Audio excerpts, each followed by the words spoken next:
Kemudian saya terjatuh dari tangga. Kepala saya terbentur lantai granit. Langsung terjadi pendarahan otak. Saya tergeletak di sana, diperhitungkan lebih dari 12 jam. Kematian itu sepertinya berkata pada saya, kamu mati saat ini, kamu mati saat ini. Dan saya begitu capek dan lelah sekali, sehingga saya tutup mata. Begitu. Ketika saya tutup mata, saya berpikir saya mati sekarang. Saya mati sekarang nih. Dan saya akan ketemu Tuhan kalau saya mati. Kok belum pulang ya? Terus saya teleponin tapi nggak diangkat. Tapi kan dia udah bilang, karena kalau dia pulangnya malam, 1 hari sebelumnya dia pulang sekitar jam 11 gitu. Oke. Nah, tiba-tiba saya ketiduran gitu. Waktu saya ketiduran di tengah-tengah malam jam 4 pagi, saya baru kebangun. Saya lihat tuh kok suami saya nggak ada gitu. Nah mulai ngerasa, aduh, ada apa nih dengan suami saya ini? Karena otak saya itu udah rusak parah sekali. Jadi saya memang sadar bangun dari koma. Tapi saya cuma bisa sadar 5 detik saja. 5 detik. Iya. Setelah 5 detik saya akan collapse, saya akan black out. Ini hidup kayak begini apa? Ini bukan hidup, ini mayat ini. Cuma 5 detik gak bisa ngapa-ngapain. Ya gak ada tenaga dan sebagainya. Itu berminggu-minggu saya tuh berdebat sama Tuhan. Sahabat Crosstalk, bersama saya Grace Kusno dalam Bincang-Bincang Crosstalk.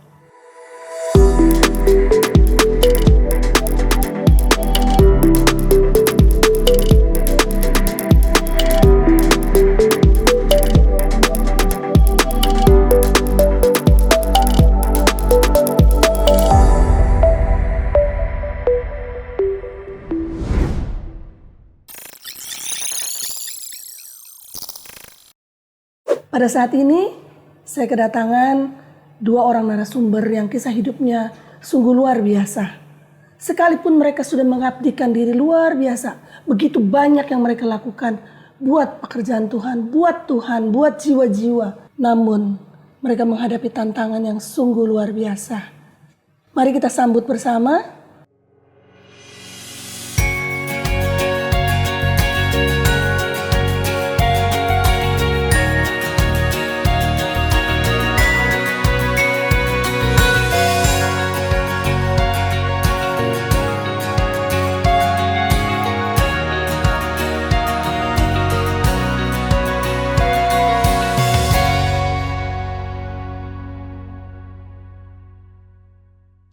Pastor Asien Kurniadi ya, dan sang istri Ibu Juliana Kurniadi.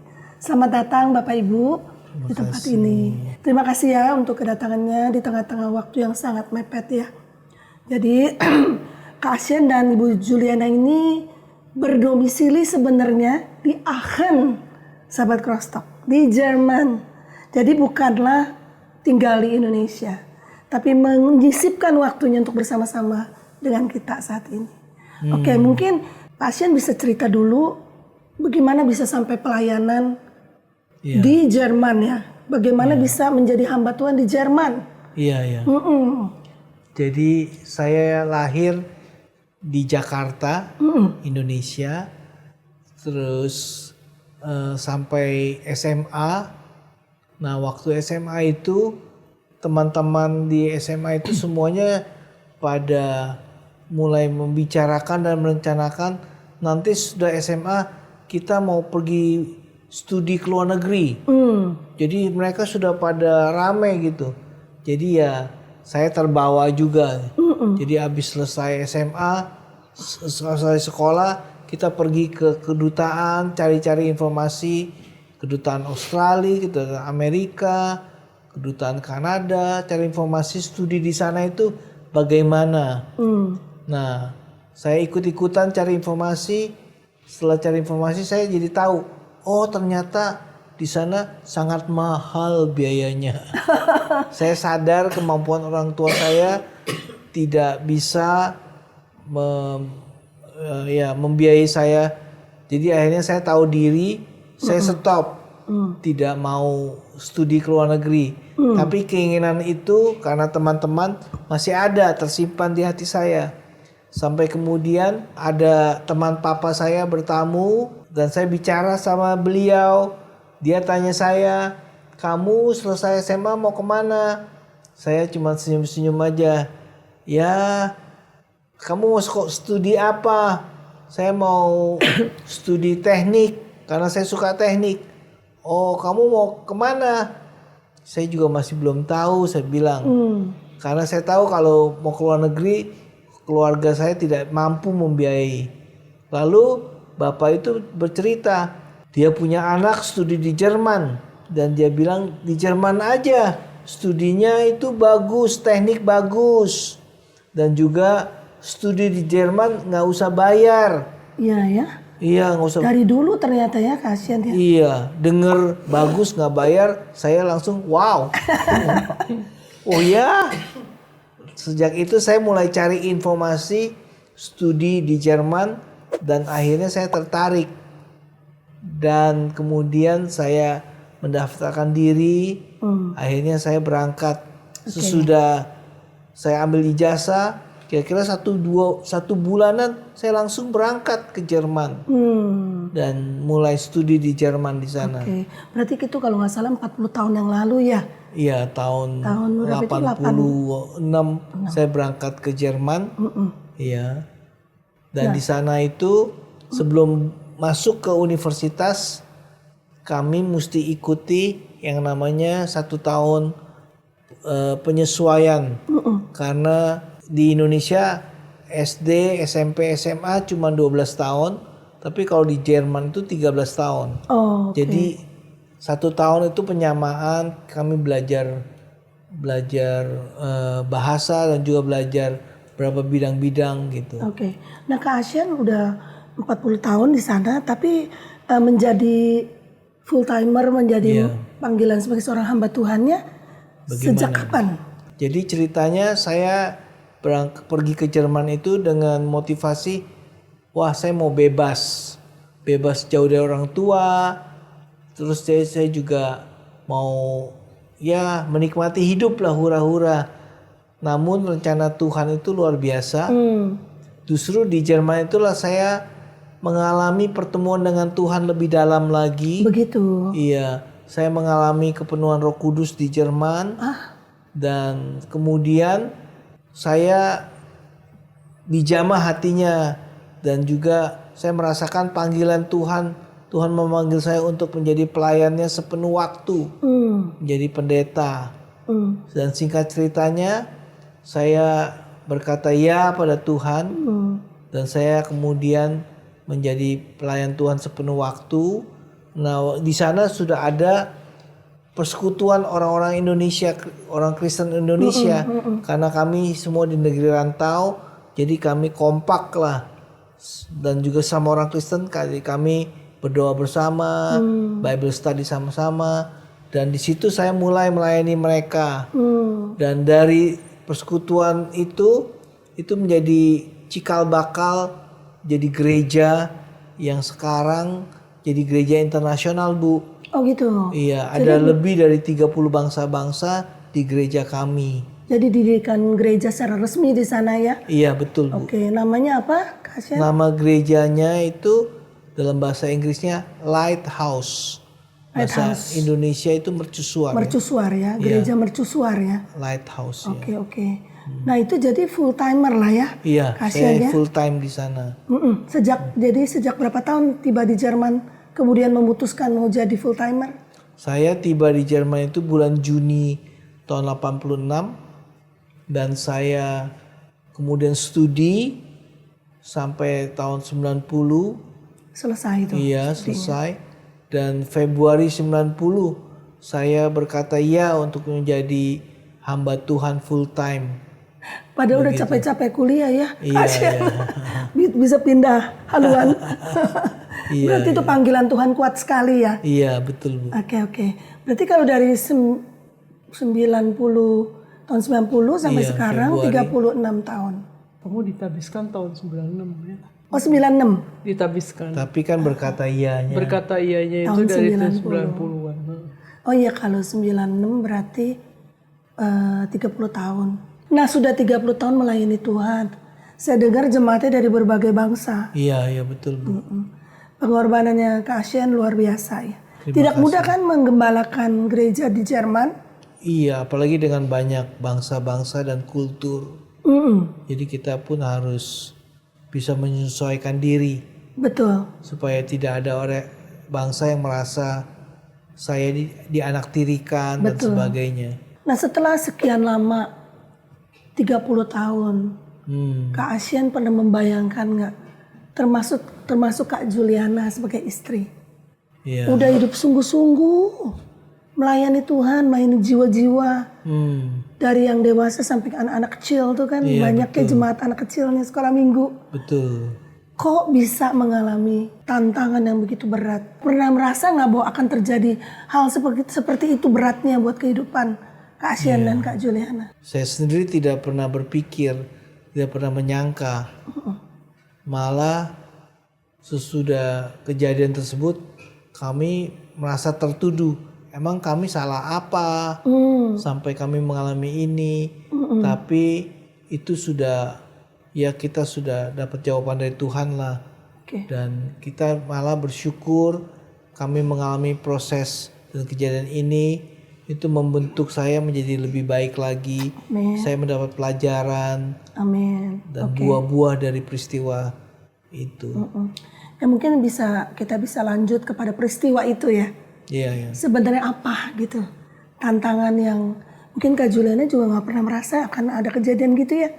Aman aja berdua ya. Enggak pernah. Nggak pernah ya. Nggak pernah kebayang gitu kalau bisa mengalami musibah secara tiba-tiba. Suami saya orangnya lincah, periang, Sehat sangat sekali. prediksi sehat sekali. Terus tiba-tiba bisa ngalamin musibah yang tidak pernah saya pikirkan. Musibahnya seperti apa? Jadi kami sebelum terjadi musibah itu kami sudah tinggal di apartemen lantai 4 di Jerman itu di kota Aachen. Dan di lantai 4 itu tanpa lift. Ya.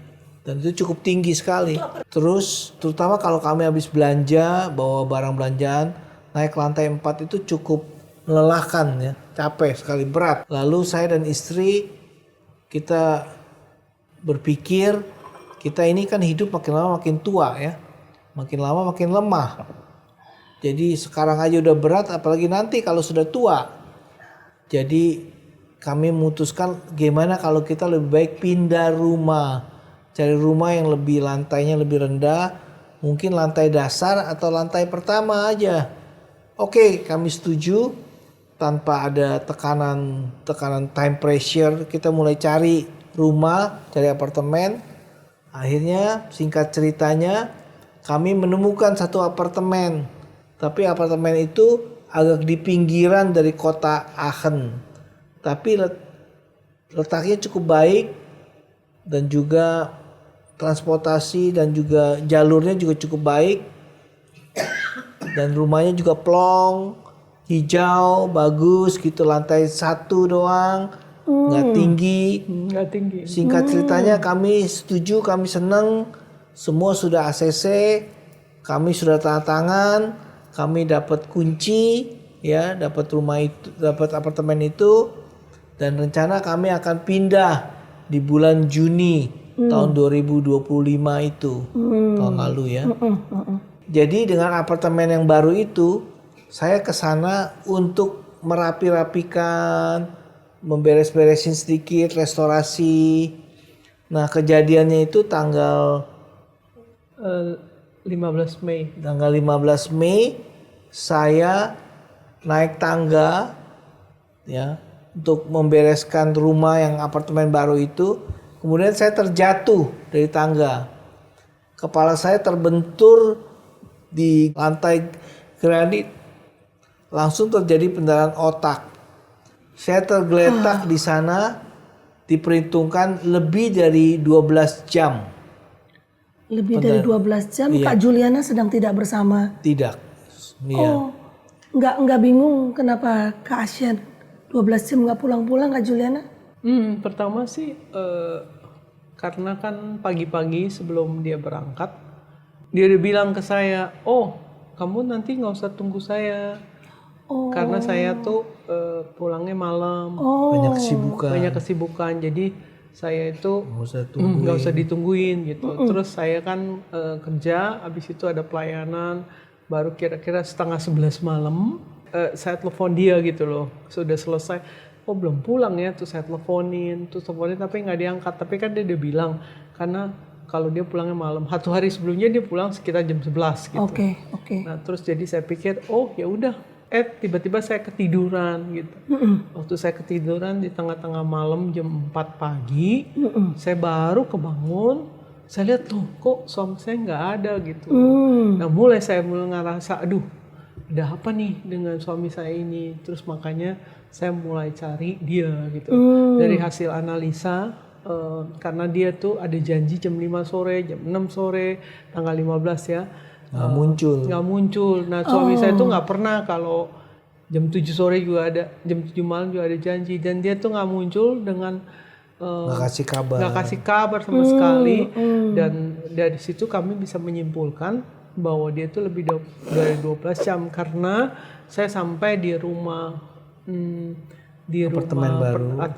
apartemen yang baru itu setengah 6, karena saya kan jam 4 bangun, saya harus telepon orang semua siapa yang punya mobil untuk anterin saya tuh ke rumah yang baru, apartemen yang baru.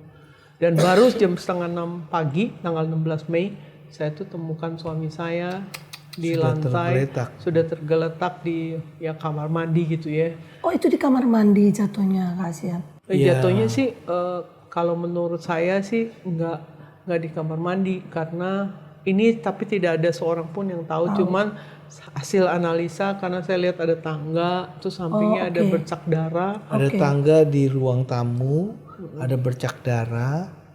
Tapi saya ditemukan di kamar mandi, dan kemungkinan besar saya jatuh di situ. Saya kebelet kencing karena ditemukan celana saya juga udah turun. Iya kayak orang saya ke WC, kemudian saya jatuh lagi. Kemungkinannya begitu, karena ditemukannya begitu. Berarti nggak langsung pingsan lah ya waktu jatuh. Kemungkinan ada berpindah posisi. Kita rasa, tapi nggak ada satu bukti gitu ya. Iya, nggak apa-apa. Terus gimana Kak ASEAN? Ya saya nggak ingat apa-apa. Udah dari situ nggak sadar lagi sama sekali. Saya nggak sadar apa-apa. Ditanya, kamu mau ngapain sih? Kamu mau betulin apa? Kamu naik tangga ya? Kamu gimana jatuhnya? Saya nggak ingat Bu. Saya nggak ingat. Pokoknya dari saat itu blank terus sampai ingetnya saya di rumah sakit. Di rumah sakit. Waktu mau dioperasi? Atau nggak sadar sama sekali? Nggak sadar juga. Oh. Nggak sadar. Sesudah dioperasi itu. Sesudah dioperasi tetap nggak sadar? Nggak sadar. Itu udah koma nih? Udah koma. Oh iya. Terus setelah sampai 12 jam gitu, minimal kali 12 jam ya. Masih bisa dioperasi tuh Kak Juliana? Sebenarnya waktu ditemukan, jadi kan ditemukan gitu, saya langsung panggil itu ya, emergency dokter di emergency, karena kan ambulans, karena kan orang gitu kan saya nggak tahu harus buat apa. Nah terus dia gitu langsung saya kan biasa ditanya bagaimana pas di rumah sakit Pak? Enggak, bukan pas di rumah sakit, pas di rumah itu, pas mereka beres-beres untuk periksa apa, terus dia harus dicek kan kondisinya gimana. Nah terus dia baru bilang ke saya bahwa memang kondisinya itu sangat-sangat parah gitu. Terus saya kurang ngerti, saya pikir separah apa ya gitu. Terus baru sesudah itu dokter itu bilang kalau dia udah koma gitu. Terus dia tanya saya kejadiannya gimana. Saya bilang saya juga nggak tahu, tapi saya kasih tahu jam berapa sampai jam berapa saya kan kalau saya telepon dia setengah 11 sampai jam 6, setengah 6 aja udah lebih dari 3 jam kan. 6 jam. Jadi saya udah ceritain gimana. Nah kemudian tapi kan dokter di sana dengan cepat berusaha angkat dia, bawa ke rumah sakit kan. Nah akhirnya di rumah sakit itu suami saya itu dioperasi, dioperasi, dan itu dia keadaannya ya udah koma, dan dioperasi itu baru sesudah berapa hari Terus saya ketemu dengan dokter yang mengoperasi, berkata, oh kalau saya baru tahu kalau dia tuh ternyata sudah lebih dari 3 jam, maksudnya pendarahan, keadaannya seperti itu. Jadi kalau seandainya saya tahu kalau dia sudah selama itu, saya tidak akan operasi.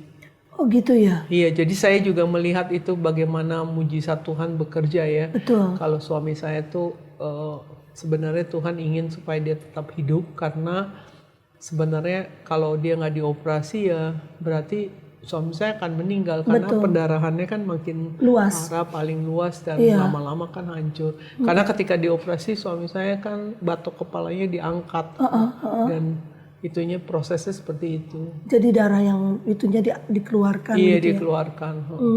Jadi dalam keadaan koma tetap dioperasi.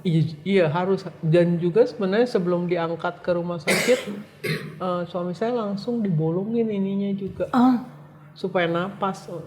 Pasang apa namanya, ventilator? Iya, Bukan? ventilator langsung. Oh. Terus jadi langsung gitu. Jadi memang dokter di sana bertindak secepatnya, tapi memang di sana juga sebenarnya ada prosedur.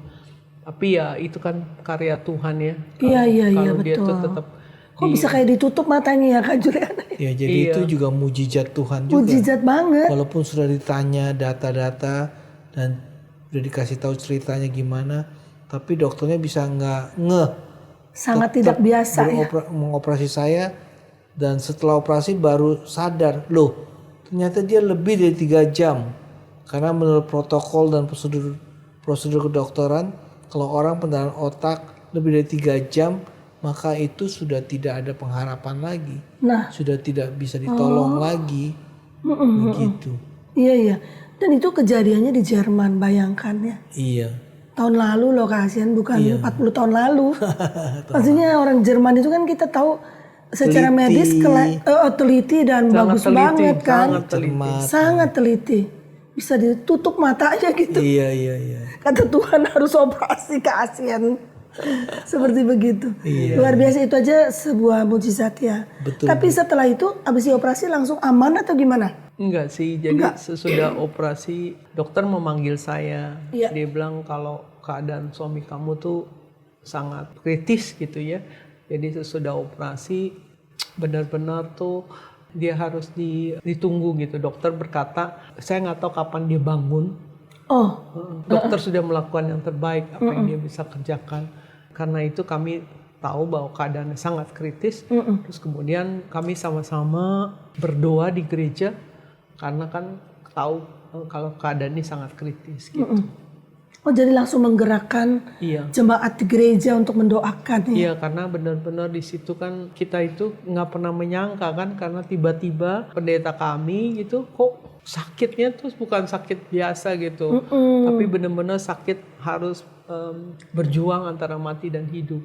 Dan kami semua tuh udah tahu, dengar kejadian wah separah itu, jadi udah semua udah sedih gitu loh, udah benar-benar sedih di saat seperti itu. Terus kemudian kami di gereja terus memanggil semua jemaat yang bisa untuk datang untuk berdoa hari itu juga. Terus gitu mulai doa, terus kira-kira 70% dari jemaat itu datang, tiba-tiba datang ke gereja.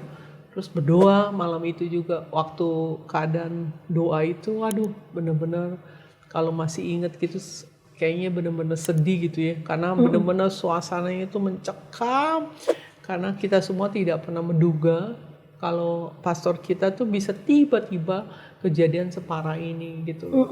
Terus akhirnya kami berdoa, terus dia juga tahu kalau aduh ini sih berat banget deh, kita tuh cuman perlu mujizat, tapi juga kita kan semua juga takut apakah mujizat akan terjadi atau tidak ya keadaan seperti ini gitu.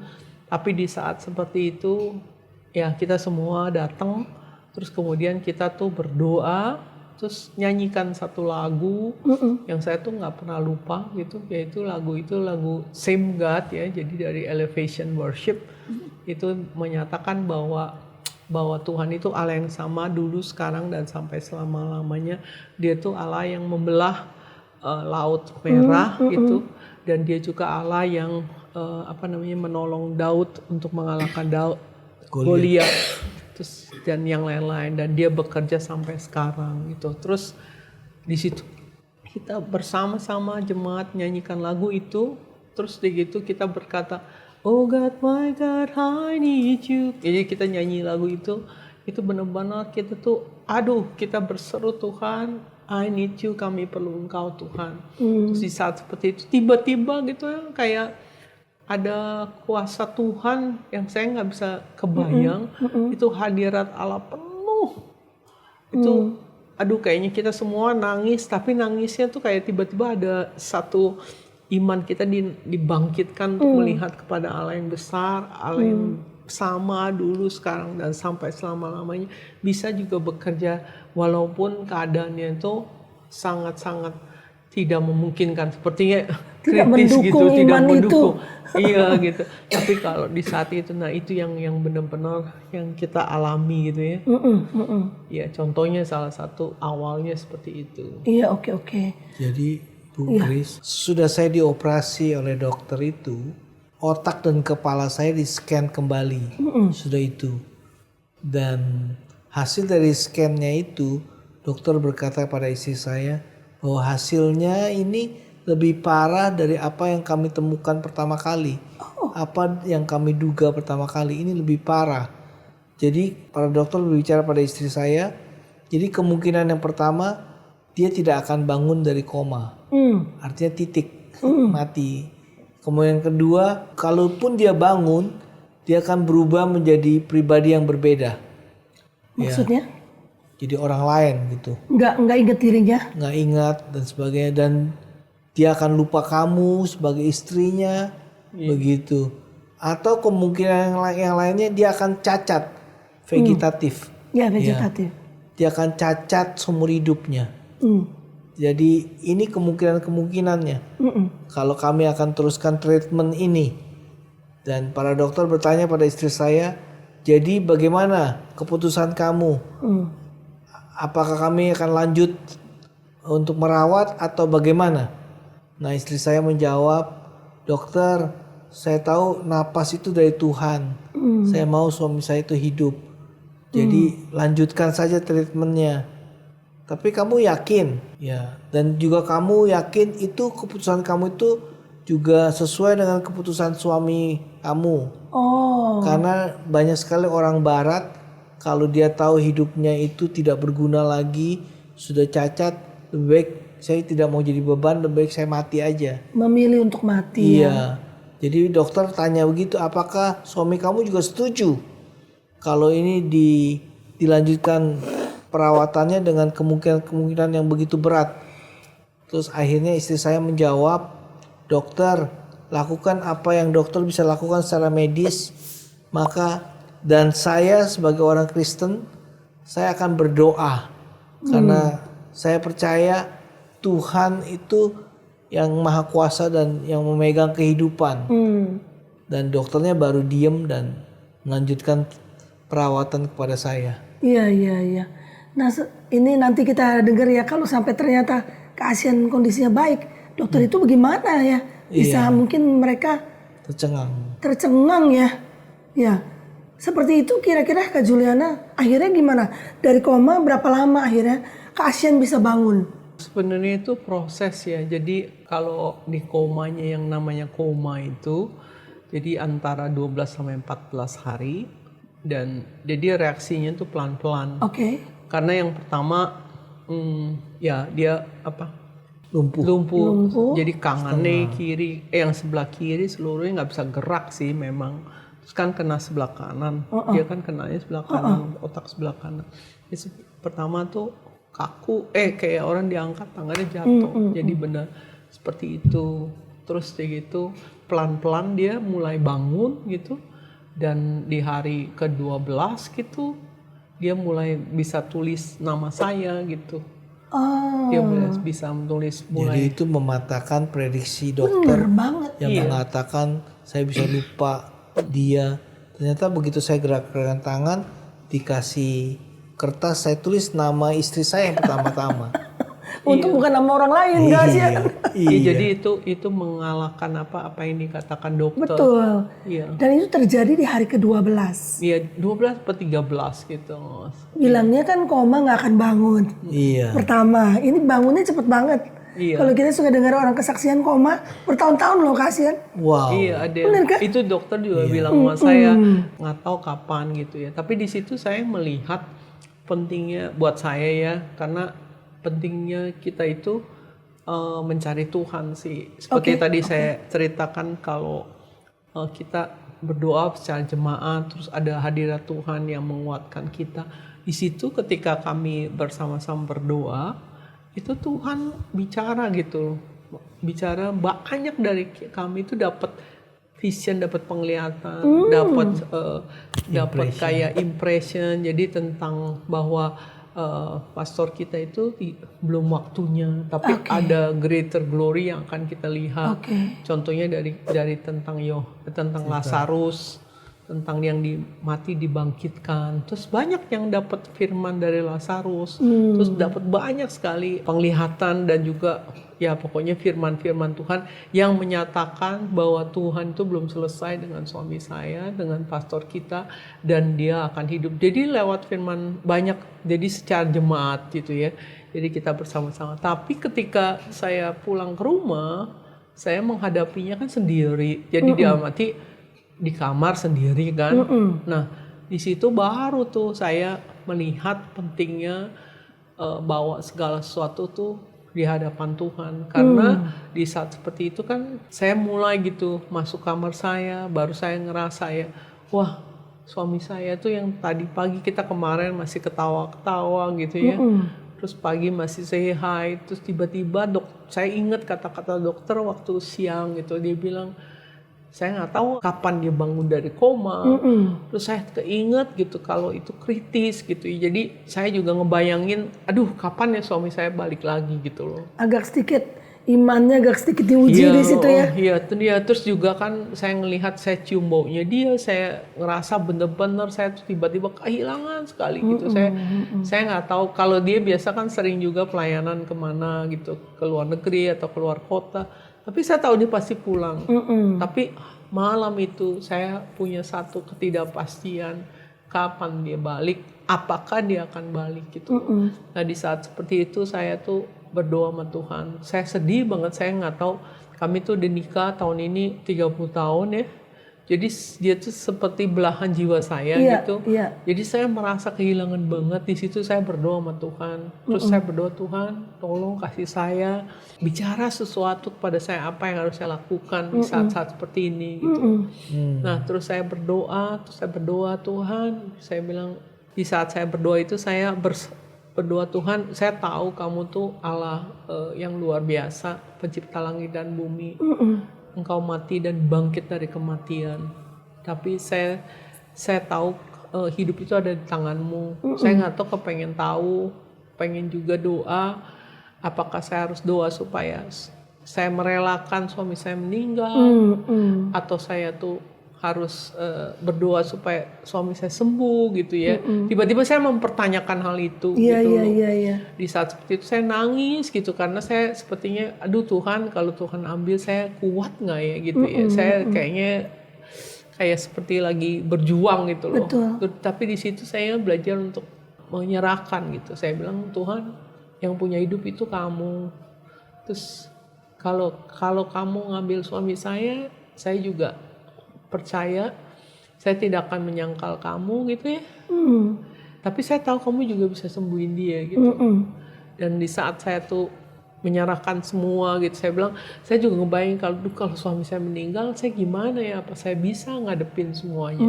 Tapi di situ ada satu firman yang kalau berkata bahwa all things I can do all things. Jadi saya bisa melakukan segala sesuatu dalam Kristus yang memberikan kekuatan kepada saya gitu. Terus dia gitu, tapi saya juga ngebayangin, aduh kalau seandainya dia juga hidup tapi dia tuh menderita dan dia cacat seumur hidup, saya apa juga sanggup gitu. Ngerti nggak? Maksudnya ngadepin hal itu. Jadi semua itu Juliana memang memang sebagai istri pasti itu pergumulan Iya, pribadi betul. yang hanya bisa kita bergumulnya sama Tuhan. Iya, jadi di saat seperti itu saya berdoa, nggak tahu tiba-tiba di saat saya menyerahkan semua, ada satu firman yang sangat bicara buat saya waktu itu, selain yang tadi yang all things Tuhan memberi kekuatan buat saya menghadapi segala sesuatu. Tiba-tiba tuh saya dapat firman di Markus 5 ayat 36 khususnya, itu cerita tentang Yairus. Oke. Anak Yairus yang perempuannya anak mati. perempuannya Iya, oke. mati ya. Terus di situ kan Yairus anaknya meninggal. Terus di saat meninggal, terus semua tetangga-tangganya bilang, "Oh, jangan panggil Yesus lagi gitu ya." Ngerti nggak? Jangan merepotkan Yesus Karena gitu. udah meninggal. Karena udah meninggal percuma lah gitu ya. Iya. Tetapi di situ saya baca firman Tuhan dalam bahasa Inggris yang bagusnya bilang ignore what they say. Jadi abaikan apa yang mereka katakan. Terus don't be afraid, jangan takut. Terus just keep believing in me. Jadi cuman kamu percaya pada saya. Terus di situ firman itu tiba-tiba tuh jadi kayak rema buat saya. Kalau Tuhan itu suruh saya mengabaikan apa yang fakta, apa yang dikatakan dokter, apa yang akan terjadi gitu ya. Dan itu firman itu bicara sekali dengan saya. Dan itu saya tahu tiba-tiba tuh saya kayak punya iman. Karunia iman ya waktu itu Tiba-tiba saya nggak tahu firman itu mendampingi saya melalui semuanya. Karena memang ternyata saya banyak takutnya. Karena takut ketika dokter ngomong ini, dan ketika itu di situ karena kan iman itu timbul dari pendengaran akan firman. Nah, jadi Tuhan itu ngajarin lewat firman itu, saya tuh harus overhearing. Jadi mengabaikan apa yang semua dokter katakan. Yang tadi suami saya udah ceritakan, apakah dia akan veggie, dia nggak kenal saya, dia nggak bisa ingat saya, dan dia juga bisa nggak tahu kapan koma, bangun dari koma. Itu menolong saya firman itu. Dan itu yang luar biasa yang saya alami. Dan selain itu Tuhan itu kasih saya sampai mikir Tuhan itu baik banget, bicara sama saya sampai detail. Jadi dalam arti yang kedua itu kan tadi yang tentang saya overhearing, jadi abaikan apa yang fakta-fakta.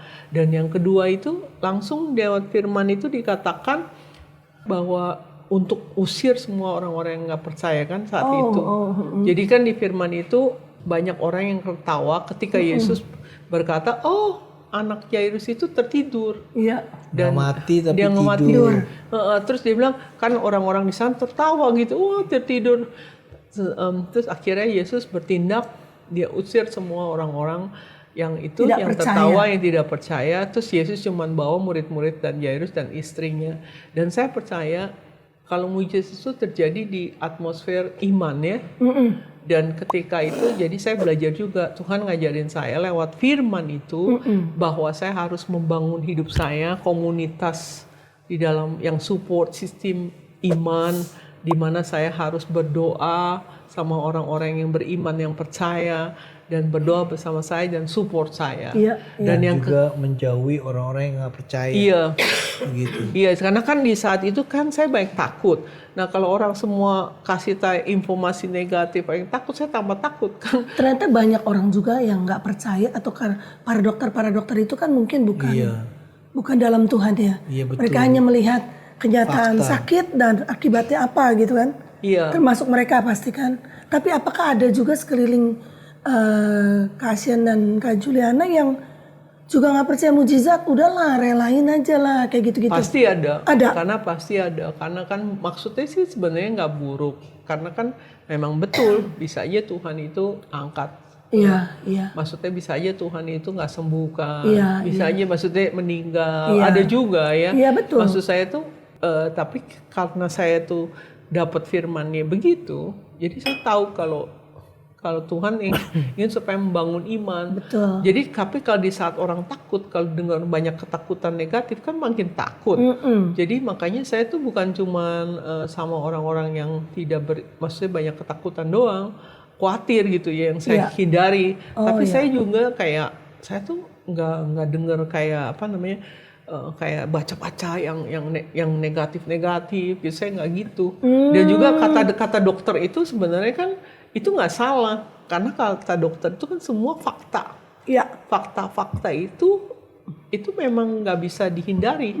Dan tapi kan iman itu kan di atas fakta. Iya. Nah, jadi saya harus membawa fakta itu ke hadapan Tuhan untuk diganti dengan firman. Betul. Karena firman itu kan lebih berkuasa daripada fakta. Betul. Nah, Kak Asian ini kan, Iya. Kak Juliana itu kan bergumul sendiri nih. Iya, iya. Lumayan nih kayak Yakub bergumul sama Tuhan nih.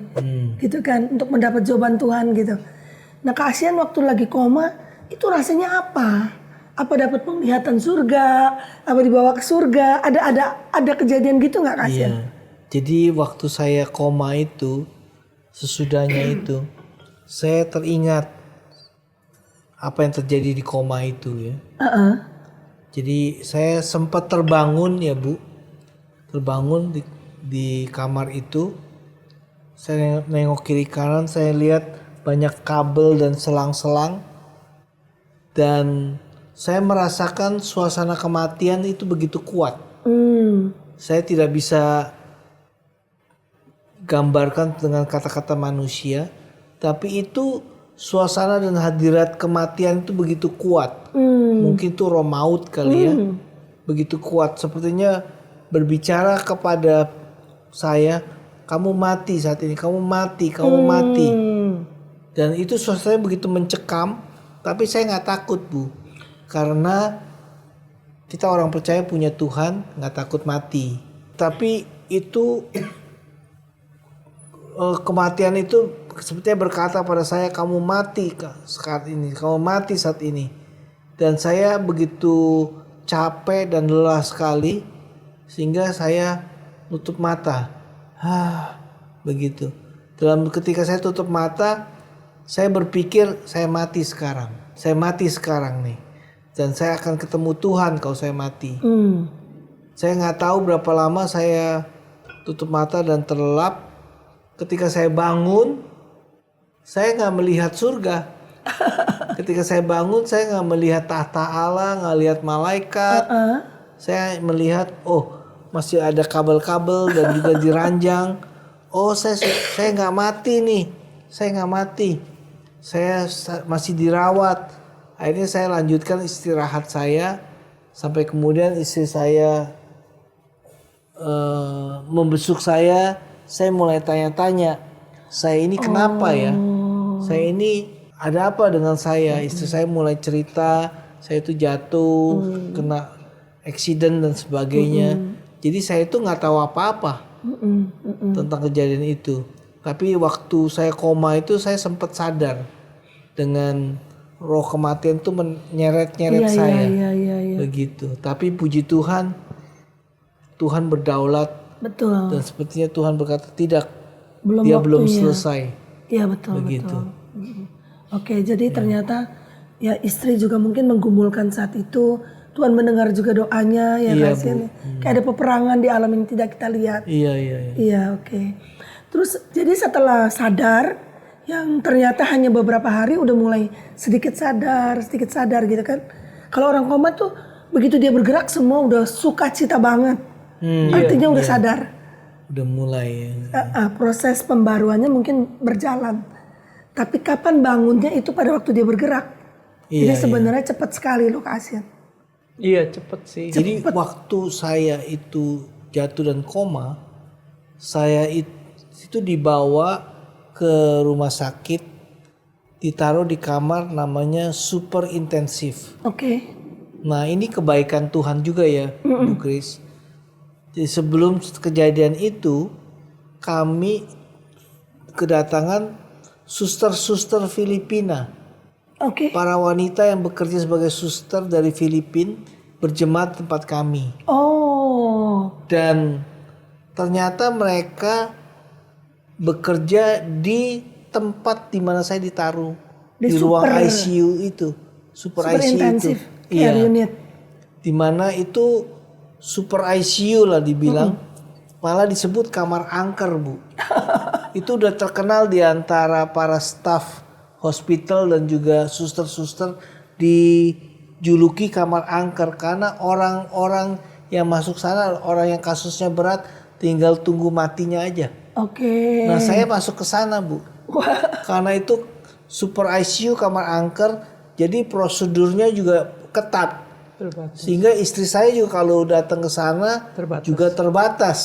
Tapi puji Tuhannya Bu, karena Tuhan sudah kirimkan suster-suster Iya, berjemaat iya, tempat iya. kami, jadi mereka punya akses ke sana, merawat saya dan melihat keadaan saya dan bisa memberikan update kepada jemaat, pada gereja bagaimana. Dan waktu pertama kali saya masuk ke kamar situ, pupil mata saya itu tidak bereaksi sama sekali. Disinari cahaya tidak bereaksi. Sedangkan kita tahu pupil mata itu adalah tanda kehidupan. Jadi disinari nggak ini.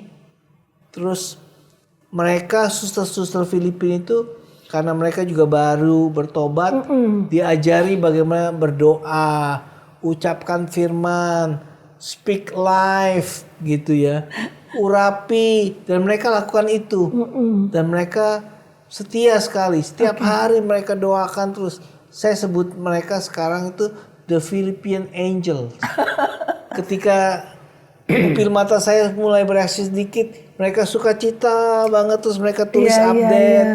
Ketika tangan saya bisa bergerak dikit, mereka kirim fotonya, kirim videonya, kirim Perjalanan update. iman buat mereka Iya, juga ya. itu kebaikan Tuhan juga. Benar-benar sudah dipersiapkan begitu rupa. Iya, Ya, iya. karena kan tadi saya bilang selain tentang bahwa Tuhan kasih saya firman yang tentang pembaikan semua fakta tapi hanya percaya. Iya. Yang kedua juga tentang apa namanya harus Usir. bersama dengan orang-orang beriman untuk doa.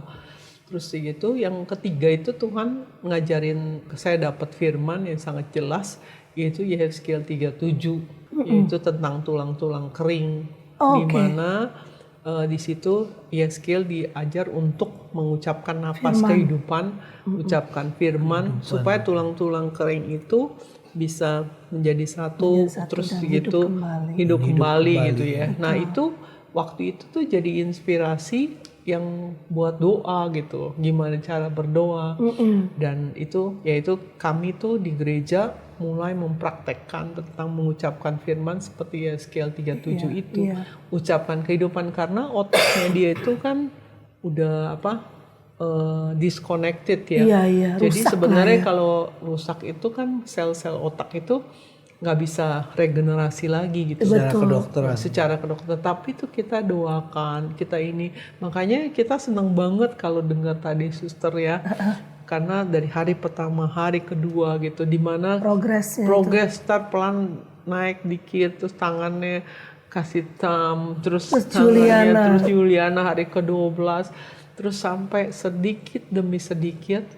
Nah itu ya sampai sekarang ini. Jadi harus belajar bangun dulu. Suami saya kalau apa namanya kepalanya itu nggak bisa bangun, Iya, jadi iya, terus harus nggak bisa ditopang. duduk.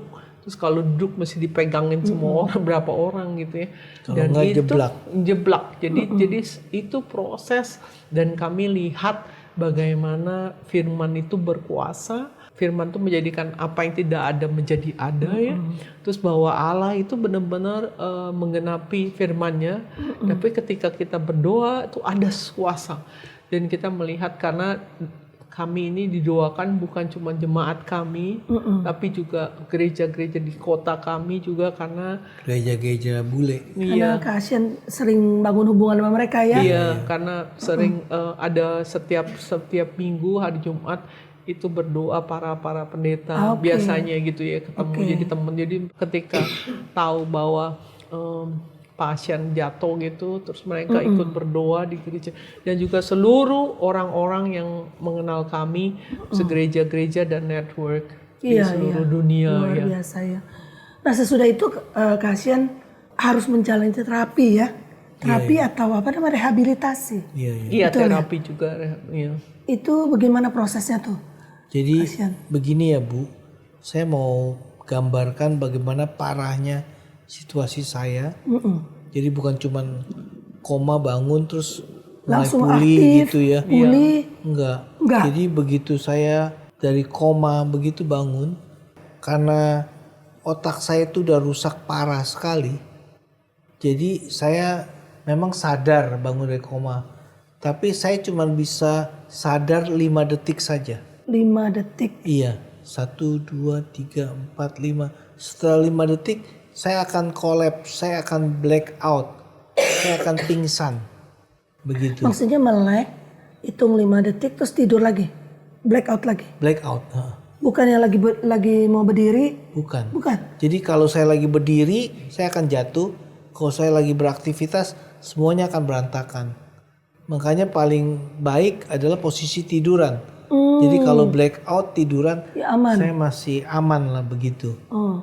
Jadi saya cuma bisa sadar 5 detik. Bayangkan Bu, apa yang kita bisa lakukan dalam 5 detik. 5 detik? Nggak bisa ngapa-ngapain. Iya. Gelap. Dan saya benar-benar frustasi, hilang harapan. Saya pikir ini saya hidup kayak gimana begini. Saya udah kayak mayat aja. Mayat. Kalau saya jatuh, saya nggak bisa naik ke ranjang Bu. Iya, iya, iya. Karena saya udah nggak punya tenaga sama sekali. Saya cuma bisa akhirnya tidur di lantai saja. Sampai nanti ada orang yang ngangkat saya juga begitu. Jadi itu parahnya keadaan saya. Berapa lama mengalami seperti itu? Itu berbulan-bulan setelah saya bangkit dari koma. Nah dari situ mempertanyakan nggak tuh Kak Asian? Iya. Ngapain kayak gini? Iya. Mending aku nggak usah. Ya gitu ya. Ada pergumulan gitu nggak Kak Jadi Asian? saya kan pendeta, jadi saya tahu ayat-ayat gitu.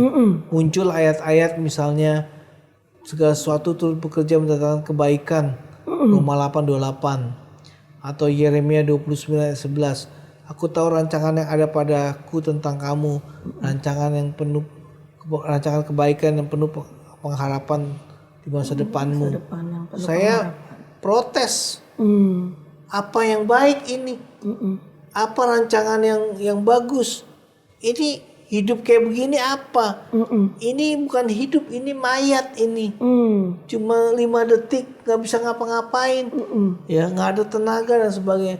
Itu berminggu-minggu saya tuh berdebat sama Tuhan. Ibaratnya saya mempertanyakan Tuhan, saya mengucap syukur. Saya jatuh, saya nggak meninggal, tapi saya survive. Tapi saya survive hidup kayak begini untuk apa Tuhan? Begitu. Sampai berminggu-minggu saya berdebat sama Tuhan, protes sama Tuhan, sampai akhirnya saya sadar juga gitu. Oh, saya manusia, protes sama pencipta, protes sama Tuhan yang Maha Kuasa, nggak menang, nggak bakalan menang. Akhirnya saya mulai secara fakta, saya nggak ngerti secara nalar, otak saya nggak ngerti bagaimana, tapi saya udahlah saya ikutin aja lah, aminkan aja. Tuhan itu datang, gembala yang baik, berikan hidup yang berkelimpahan. Amin. Tapi dalam hati, ya hidup kelimpahan ini kayak gimana? Kayak begini kok. Ya, rancangan yang baik, yang penuh dengan pengharapan. Amin aja. Begitu. Pendeta juga manusia ya Kak. Kalau lagi hadapin tantangan segala itu. perkara turut bekerja tentang kebaikan. Ya amin aja lah. Ya, ini tapi berperang gitu. Ini kebaikan apanya gitu. Giliran Kak Asian yang harus bergumul. Ya saya langsung kolaps 5 detik. Saya sendiri nggak bisa kebayang masa depan saya kayak gimana, hidup saya kayak bagaimana. Saya benar-benar mayat gitu. Cuma bisa napas 5 detik udah gitu hilang lagi. Tapi saya nggak tahu kapan, nggak langsung terjadi gitu. Tapi pelan-pelan bisa bertahan lebih lama, 6 detik, 7 detik, kadang-kadang balik lagi 5 detik, terus 7 detik, 8 detik. Saya sampai udah bisa lebih lama lagi ya, pergi kaget. Terus sampai kemudian berlarut-larut pelan-pelan proses. Saya bisa lebih dari 5 detik. Iya. Buktinya sekarang lebih dari 5 detik saya nggak kolaps. Lebih dari 5 jam. Iya. Itu semua benar-benar mujizat daripada Tuhan. Betul sih. Mujizat daripada Tuhan. Saya sendiri melihat, saya sendiri nggak punya pengharapan, depresi. Saya nggak tahu bagaimana saya hidup kayak begini, ke depannya bagaimana. Tapi saya melihat Tuhan bisa berkuasa menyembuhkan, merestorasi Bu. Iya. Nah, kejadian dengan melihat Kasian seperti ini, sungguh-sungguh mujizat ya Kasian ya. Dan sekarang Kasian katanya bisa khotbah. Hari Minggu bisa berapa kali kebaktian? 3 kali khotbah. 3 kali khotbah. Aduh, 5 detik pingsan. Sekarang bukan Bisa main, khotbah. luar biasa. Iya. Nah, kalau seperti ini yang sudah dihadapi dengan pertolongan Tuhan yang luar biasa, apakah Kasian dan Ibu Juliana sempat menyesal kenapa harus ngalamin ini? Atau responsnya seperti apa? Kenapa Tuhan izinkan seperti ini? Mengerti nggak rencana Tuhan itu apa gitu? Iya. Kalau saya sekarang berkata, ya, firman-firman Tuhan itu benar-benar luar biasa. Ya, Tuhan itu baik. Rancangannya selalu mendatangkan kebaikan, turut bekerja untuk kebaikan. Saya bisa melihat kebaikan dari semua peristiwa itu. Oke, ada contohnya nggak sih? Contohnya kebaikannya, saya jadi belajar lebih sabar.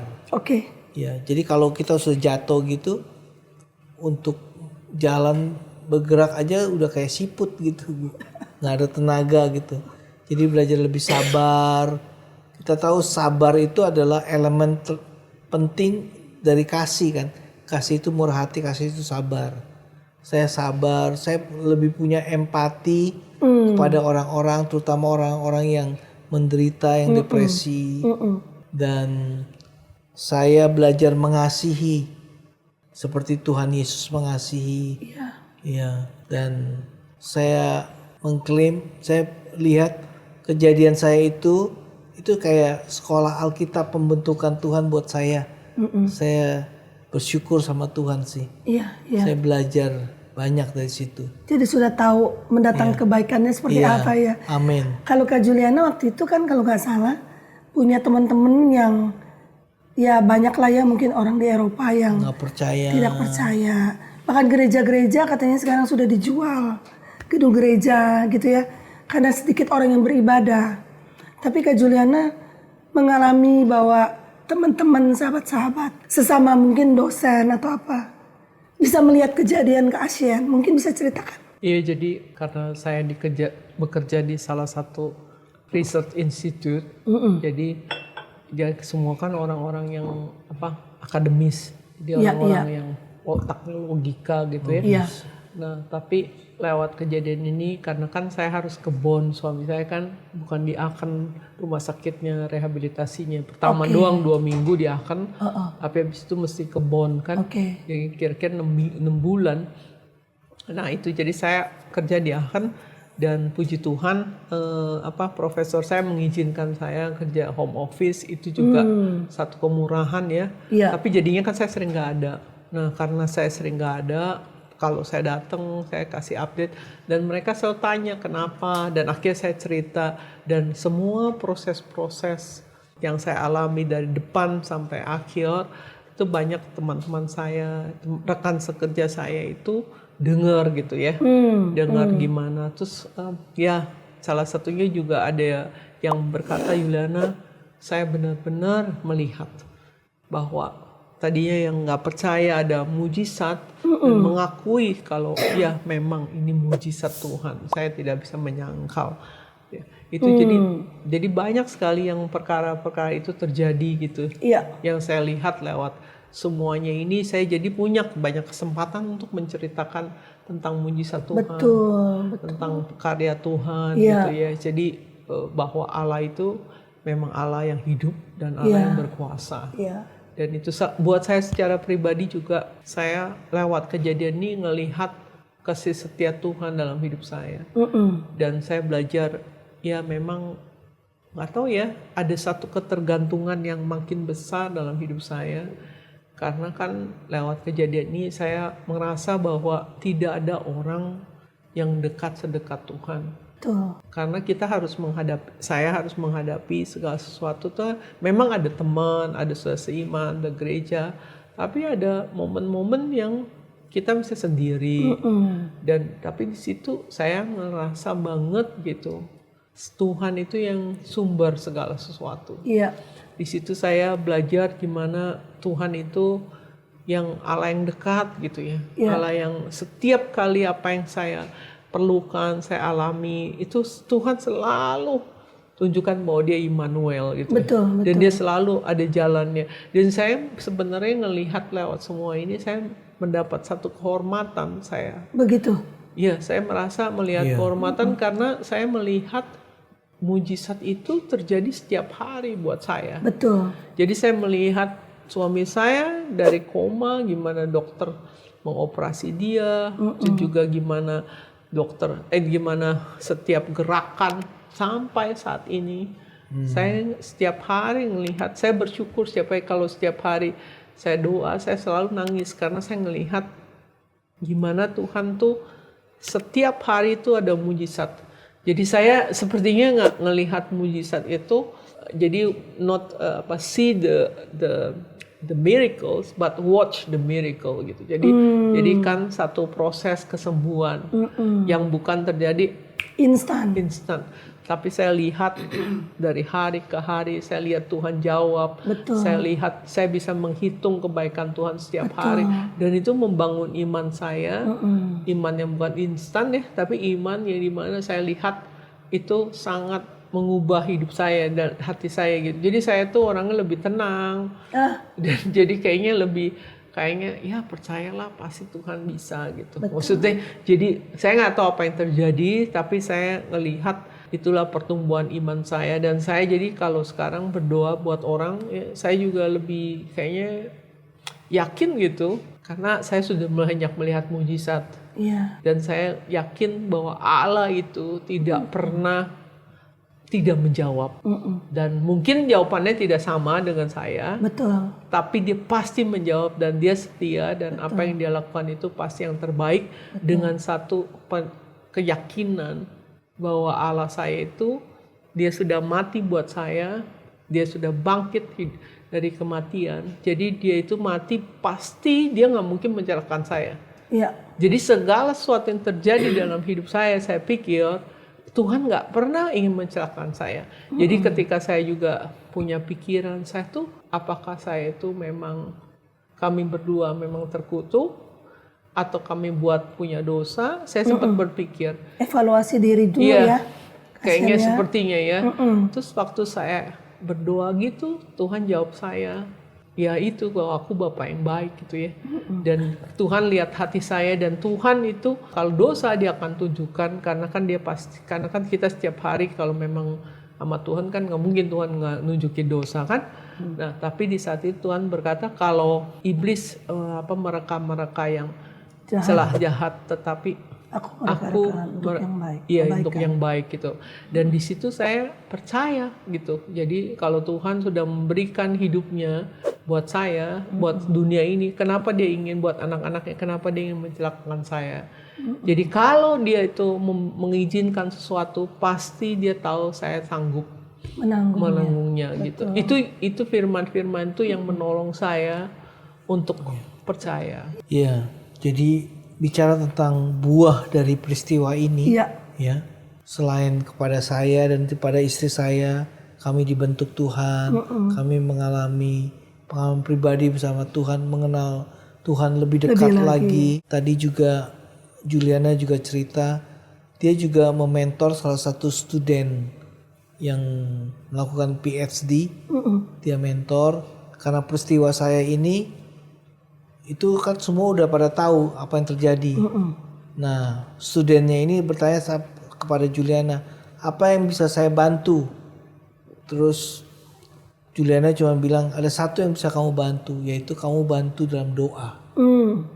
Tapi student ini berkata, loh kan kamu tahu saya nggak percaya Tuhan. Tapi kalau itu benar satu-satunya cara yang bisa membantu kamu, saya akan berdoa. Tapi tolong ajarin saya berdoa. Jadi ditulisin, nih berapa kalimat kamu berdoa kayak begini. Dan dia mulai berdoa dan sebagainya. Dan ketika melihat saya sudah pulih, sembuh dan sebagainya. Dan student ini berkata, saya melihat bahwa Tuhan itu hidup. Mujizat itu ada. Itu nyata. Luar biasa. Luar biasa, kasihan. Dan buah yang lainnya lagi, yaitu lewat peristiwa ini jemaat jadi dibangun imannya. Iya. Ya. Jadi ada jemaat pasangan suami istri ya mereka ingin punya anak sampai ikut program di dokter, tapi dokter udah periksa karena mereka udah cukup berumur.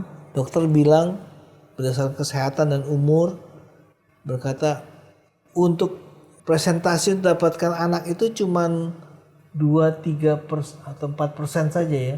Iya, kurang lebih nggak tahu. Begitu kurang lebih. Sedikit minimal sekali. Jadi dokter itu ngomong faktanya. Iya, iya. Ya. Nah, suaminya ini orang Jerman. Istrinya orang Indonesia. Nah, suaminya itu malah bersaksi kepada dokter itu. Dokter, itu udah cukup bagus untuk kami. Ya, karena dokter tahu nggak, pendeta kami itu jatuh dan dokter udah bilang dia mati. Iya, iya, iya. Nggak mungkin hidup. Tapi Tuhan sembuhkan tuh mujizat terjadi. Kalau kami dapat 2-3-4% itu udah cukup bagus. Kami percaya Tuhan bisa bekerja. Wow. Wah, luar biasa. Terus buah yang lainnya lagi, karena ini cukup confidential ya. Jadi salah satu dari anggota keluarga kami itu dia nggak percaya Tuhan. Tapi karena dia keluarga dekat, jadi tahu semua peristiwa saya dari awal sampai akhir, dan dia mulai membuka hati, mulai percaya Tuhan. Wow. Dan dia berkata, kalau Asien sembuh, saya mau ikut Tuhan. Wow. Dan saya sembuh dan kita berdoakan besok dia akan dibaptis. Wow. Iya. Praise Itu God. buah. Dan peristiwa itu Tuhan juga bekerja gitu Iya, ya. iya, iya. Dan kami mengucap syukur pada Tuhan. Ternyata banyak kebaikan-kebaikan Iya, ya. iya. Yang tidak disesali, sekalipun harus melewati masa-masa kekelaman lah kita sebut ya, Iya, iya, iya. yang dijalani bersama dengan Tuhan. Iya, iya. Ya, kadang-kadang kita melihat segala sesuatu sepertinya itu musibah, itu hal negatif, itu kita dikutuk. Tapi ternyata Tuhan membawa itu semua betul-betul untuk kebaikan yang kita belum mengerti. Betul, Bu. Itu luar biasa ya, Kak Juliana dan Kak Asian. Karena banyak orang selalu menganggap kalau Tuhan tidak sembuhkan dia secara instan, itu berarti Tuhan nggak baik gitu. Oh. Ya kan? Harus melewati proses berbulan-bulan, menderita lo proses itu kan. Tuhan nggak baik gitu. Segala sesuatu dinilainya ikut Tuhan Yesus instan sembuh. Ada utang instan lunas gitu kan. Banyak yang begitu. Jadi sahabat Crosstalk, kejadian Kak Asian dan Kak Juliana membuka mata kita bahwa sesungguhnya seringkali Tuhan ingin kita melewati sebuah proses ya. Iya. Bagi Tuhan seringkali lebih penting prosesnya. Betul ya. Iya. Dan iman yang mereka miliki itu seperti sebuah karunia iman yang memang dari Tuhan asalnya. Tuhan bukan berikan. sekedar iman-imanan. Betul ya. Bu. Betul, Bu. Ada banyak orang mungkin juga yang hafal firman, mengkuat firman sebanyak-banyaknya, tapi juga belum tentu mendapat jawaban seperti Kak Asian dan Kak Juliana. Jadi kalau saya lihat iman, karunia iman yang diberikan, tentunya mereka tidak langsung beriman, benar-benar udah nggak apa-apa, pokoknya pasti sembuh. Kadang-kadang ada on and off ya, bertanya-tanya pada Tuhan kan, walaupun mereka hamba Tuhan. Jadi sahabat Crosstalk, kalau kita menghadapi tantangan, ayo hadapi dengan berani bersama dengan Tuhan. Ya, mungkin kita nangis, mungkin kita ada kecewa saatnya, ada kita bergumul, ada kita bilang Tuhan apa bagusnya. Tapi jangan kita sekali-kali meninggalkan Tuhan. Karena rencana Tuhan itu jauh melampaui apa yang jadi pikiran kita sebagai manusia. Amin. Nah, sebelum kita mengakhiri bincang-bincang ini, mungkin ada sedikit pesan, kan udah banyak sebenarnya tersirat dalam pembicaraan kita ya. Ada kira-kira apa Kak Asian punya pesan kepada sahabat Crosstalk? Shalom sahabat-sahabat Crosstalk. Kalau saya boleh bicara, saya tidak tahu bagaimana pergumulan dan kehidupan Bapak Ibu Saudara sekalian. Apapun keadaan Bapak Ibu Saudara, walaupun Bapak Ibu mungkin lagi dalam kegelapan, depresi, tanpa pengharapan, saya pernah di sana. Begitu. Tetaplah terus percaya kepada Tuhan. Amin. Jangan tutup buku dulu. Amin. Jangan langsung jump to conclusion. Tuhan jauh, Tuhan tidak dengar doa saya. Enggak. Tuhan kita itu Allah yang baik, dia Bapa yang baik. Dia itu selalu tetap sama sekarang, dahulu, sampai selama-lamanya. Dan dia sanggup apapun masalah kita, dia sanggup. Tidak ada yang namanya hopeless case buat Tuhan. Tuhan bisa. Karena itu saya mengencourage Bapak Ibu Saudara, jangan menyerah. Tetap terus berserah pada Tuhan, berseru pada Tuhan. Biar kita dikelilingi oleh komunitas yang baik, yang mendukung iman kita, yang menolong, menopang iman kita. Sehingga saya percaya Tuhan akan memberikan terang, membuka pintu, memberikan pengharapan yang baru. Saya berdoa buat Bapak Ibu agar mengalami hal itu juga dalam nama Yesus. Terima kasih. Puji Tuhan, puji Tuhan. Kak Juliana mungkin sebagai istri bisa juga bicara pada sahabat Crosstalk yang mungkin para istri yang juga menghadapi tantangan bagaimana harus merawat suaminya. Mungkin yang bagaimana sedang saat ini kesulitan, mungkin hilang sabar, mungkin patah semangat gitu ya. Boleh Kak Juliana mungkin bicara juga atau beri kata-kata penguatan kepada sahabat Crosstalk. Iya, sahabat-sahabat Crosstalk, saya bisa membayangkan bagaimana sulitnya, beratnya menghadapi kalau suami kita itu atau keluarga kita yang sedang sakit atau menghadapi tantangan. Dan kita sepertinya harus kuat ya, harus juga mengerti, banyak juga berkorban gitu ya. Tapi di situ saya melihat di saat kita seperti itu, kekuatan yang kita dapatkan itu di dalam Tuhan. Karena firman Tuhan berkata, all things, jadi segala sesuatu dapat kutandung di dalam Kristus yang memberi kekuatan kepadaku. Jadi Kristus kan? Yes. Jadi Kristus itu, jadi saya selalu kalau lagi sedih, saya lagi merasa sendiri, merasa juga kayaknya putus asa, lemah. Saya ingatnya Kristus, jadi Kristus itu ya apa yang dia lakukan di atas kayu salib. Dia juga pernah merasa sendiri, ditinggal ya. Sampai dia berseru Eli, Eli lama sabatani, dan juga dia mengalami kesesakan di Taman Getsemani. Di situ saya banyak belajar untuk percaya bahwa Kristus. Jadi intinya yang saya mau katakan bahwa Kristus yang memberi kekuatan. Jadi fokus kepada Tuhan. Jadi saya itu ngadepin tuh banyak berdoa sih. Amin. Kadang-kadang berdoa sampai nggak bisa ngomong lagi gitu, cuma nangis gitu ya.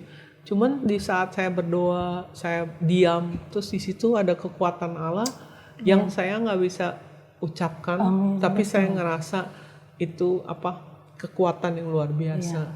Dan yang kedua pengucapan syukur sih. Jadi mengucap syukur dalam segala hal. Jadi mungkin di saat saya ke rumah sakit, suami saya koma, dia nggak bisa ngapa-ngapain gitu ya. Saya bersyukur Tuhan, saya punya kesempatan pegang tangan dia. Saya punya kesempatan mendoakan dia. Saya punya kesempatan untuk melayani dia gitu.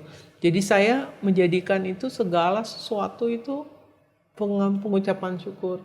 Dan saya melihat seperti saya melayani Tuhan, saya melayani apa yang bisa saya lakukan. Itu jadi kekuatan saya. Dan walaupun saya nggak semua ngerti ya, tapi firman Tuhan itu menolong, karena firman itu yang membangun. Jadi hindari semua yang mungkin biasanya hal-hal yang tidak membangun gitu ya. Jadi saya dulu dalam keadaan itu saya nggak dengar yang lain. Saya cuma dengar worship, saya nyanyi, atau saya baca firman. Pokoknya segala sesuatu yang lain itu saya nggak isi hidup saya. Jadi saya cuman isi waktu suami saya perlu healing, saya perlu mujizat. Saya semua baca Alkitab tentang healing, tentang mujizat apa yang Yesus lakukan. Dan itu sangat membantu saya. Ya, puji Tuhan. Baik sahabat Crosstalk, sesungguhnya kekristenan bukanlah soal agama, tapi kekristenan adalah mengenai hubungan pribadi kita dengan Kristus. Betul. Karena itu alamilah itu dalam kehidupan kita sehari-hari, maka kita akan tidak pernah lagi meragukan akan kasih-Nya. Karena keseharian kita selalu bersama dengan Dia. Dengan demikian berakhirlah bincang-bincang kita bersama saat ini. Sampai jumpa di bincang-bincang Crosstalk selanjutnya. Tuhan Yesus memberkati. Sahabat Crosstalk, agar kesaksian ini dapat menjadi berkat kepada lebih banyak orang, yuk like and share kesaksian ini kepada keluarga dan teman-teman lainnya. Bagi sahabat Crosstalk yang diberkati melalui kesaksian ini, mari berbagi di kolom komentar. Dan subscribe agar tidak ketinggalan kesaksian-kesaksian lainnya.